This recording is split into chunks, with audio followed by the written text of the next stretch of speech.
Goiânia é considerada uma cidade com grande arborização. É fácil encontrarmos parques e locais onde as árvores são preservadas a todo custo. E este é mesmo o melhor caminho para manter a temperatura da cidade mais amena e, claro, tornar um ambiente mais bonito e agradável. A importância da arborização para todos nós é o assunto de hoje do quadro Cuidar da Casa Comum. Além de contar com o efeito de embelezamento, as árvores são essenciais na luta contra a formação dos centros de calor. Elas ajudam a diminuir a temperatura das cidades.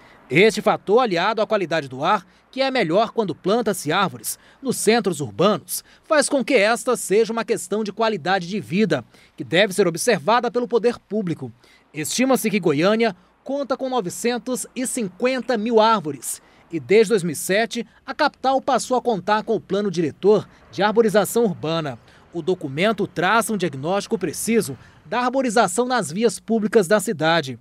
Determina todas as diretrizes para o plantio, a poda e a retirada de árvores nessas áreas. Mas na prática, será que este plano funciona? E quem vai falar sobre arborização hoje aqui no TJ Goiás é o coordenador do mestrado em Planejamento e Desenvolvimento Territorial da PUC Goiás, o professor Antônio Pascoaleto. Oi, professor, boa tarde, tudo bem? Tudo.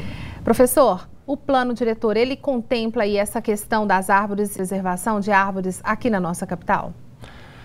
É importante que a gente tenha pelo menos umas 2 árvores por habitante. Goiânia foi colocado 900 mil árvores para aproximadamente vias, calçadas e praças. A gente teria mais 1 milhão de árvores em parques urbanos. Entretanto, embora Goiânia já tenha tido o título de uma das cidades mais arborizadas do mundo, só perdendo para Edmundo, com 94 metros quadrados por habitante, a Organização Mundial da Saúde recomende 12 metros quadrados por habitante, é salutar que quanto mais arborização nós tenhamos, melhora a qualidade de vida.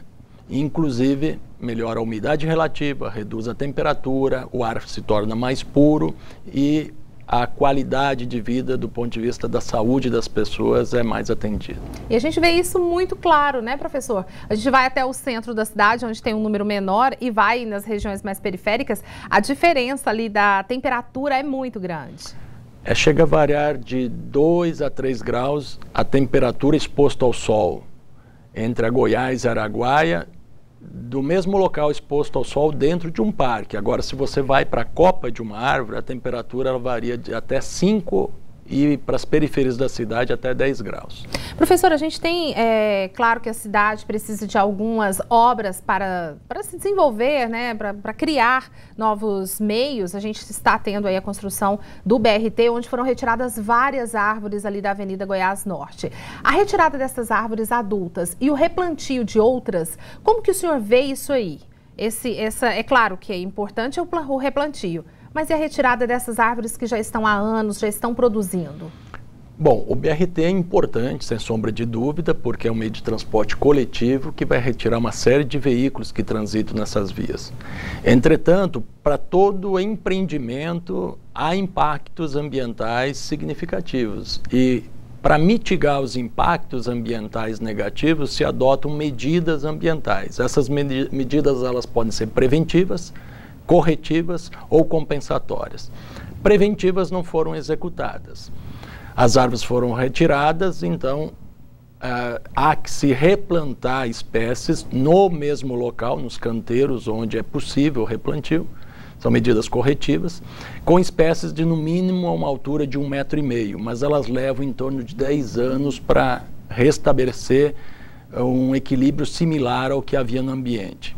Sem considerar que você cria uma impermeabilização onde há pista de rolamento que os ônibus vão trafegar.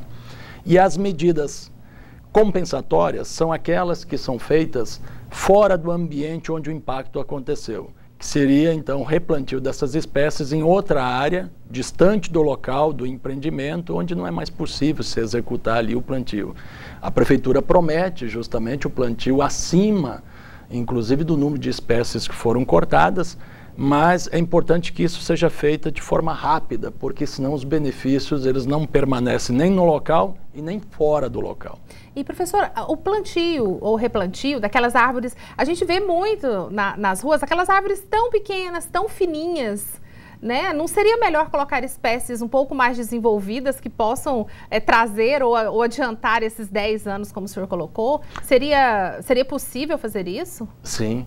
Aliás, é recomendável tecnicamente que você possa fazer uma cova pelo menos de 60 por 60 por 60 de profundidade. Alguns casos até 80 centímetros. Muitas vezes não se faz uma cova adequada, não se faz uma adubação adequada para a espécie e se usa uma muda muito pequena ou doente. As mudas recomendadas são aquelas que têm no mínimo um estágio já de adolescência, digamos 1,5 metro, porque as pessoas elas acabam passando, muitas vezes tiram uma folha, esbarra, quebram e elas não sobrevivem. Então é extremamente importante que as mudas estejam sadias e possam ter um bom reforço de adubação e uma boa cova. Com isso você consegue ter um retorno rápido do desenvolvimento e menor mortandade das próprias espécies. E aquelas árvores, a gente teve, acho que foi na Avenida Assis Chateaubriand, que foram retiradas, e aquelas árvores grandes, já adultas, e são replantadas em outros locais. Isso funciona, professor? É a árvore já com a vida útil aí de muitos anos, tira dali e põe de cá. Isso dá certo? Funciona. É muito feito isso com palmeiras. As palmeiras se utilizam principalmente em espécies adultas. Claro que se requer um custo maior, porque não só na retirada, mas o transporte e a própria manutenção depois que elas forem replantadas. Espécies que têm a copa mais larga, geralmente o sistema radicular também é da largura da copa. Então o torrão de terra que tem que ser retirado é maior e o custo de se operar esse tipo de situação também se eleva. Ele é feito em situações esporádicas, quando são espécies realmente que têm algum cunho histórico, afetivo ou representam uma tamanha importância isoladamente. Até mesmo para a sociedade, isso, né? isoladamente. Eu acho que a comunidade goianiense, a gente fica sentido quando arranca uma árvore dessa forma. Você vê que sempre as reclamações são muitas. A gente fica sentido com uma simples poda, que às vezes é mal executada, né? Que deve ser utilizados equipamentos adequados, serrotes, tesouras, não facão, porque é uma espécie, é um ser vivo. E como todo ser vivo, sente, né? Pior ainda quando você corta a planta. Quando você corta a planta, você, na verdade, não tem outra alternativa. É uma espécie morta que ela precisa ser reconduzida, então, com novas espécies no local e melhorar aquele ambiente. E, infelizmente, nós retiramos muitos dos canteiros centrais da cidade. Os canteiros centrais é onde se colocam grande parte das espécies de arborização. Até porque nas calçadas, muitas vezes, a fiação ela dificulta espécies de maior porte, né? Então, nós temos que pensar não só nos canteiros centrais, na sua existência, mas também nos fundos das casas, das residências, que eram os antigos quintais das casas.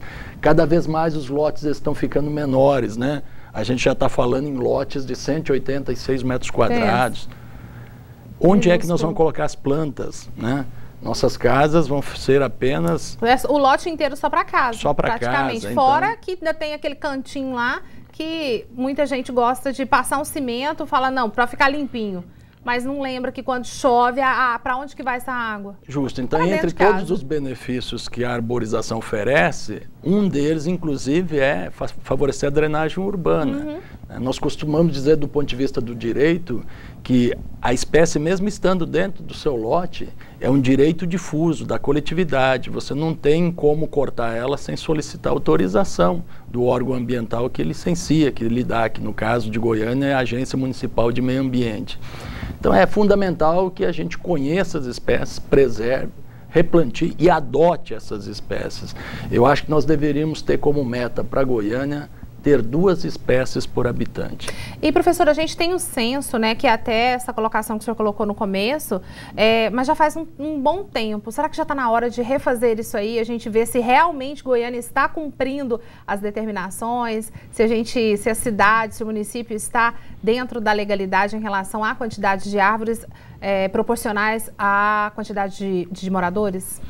Correto, a cidade ela cresce muito, Goiânia é uma das cidades que mais cresce no país e o plano de arborização é de 2007, nós já estamos praticamente 2016 para 2017, então 10 anos se passaram é salutar que se faça um novo estudo, né, para se verificar o número de espécies existentes, a tipologia destas espécies, porque se está introduzindo mais espécies do cerrado em relação às exóticas, e buscando, obviamente, atender à coletividade, aos anseios da população, que é ter uma cidade mais arborizada. Até porque nós vimos recentemente que a temperatura de Goiânia estourou valores históricos, e a umidade relativa também.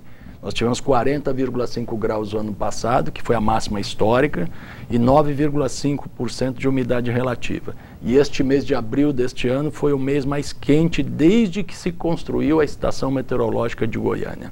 Então são dados alarmantes. O único refrigerador que pode nos auxiliar nessa hora são as árvores. São as árvores. É a arborização. É isso aí. Muito obrigada, professor. Mais uma vez o senhor aqui sempre trazendo essas informações e sempre falando sobre como cuidar da nossa casa comum. Muito obrigada. Eu conversei agora com o professor Antônio Pascoaleto, ele que é coordenador do mestrado em Planejamento e Desenvolvimento Territorial da PUC Goiás.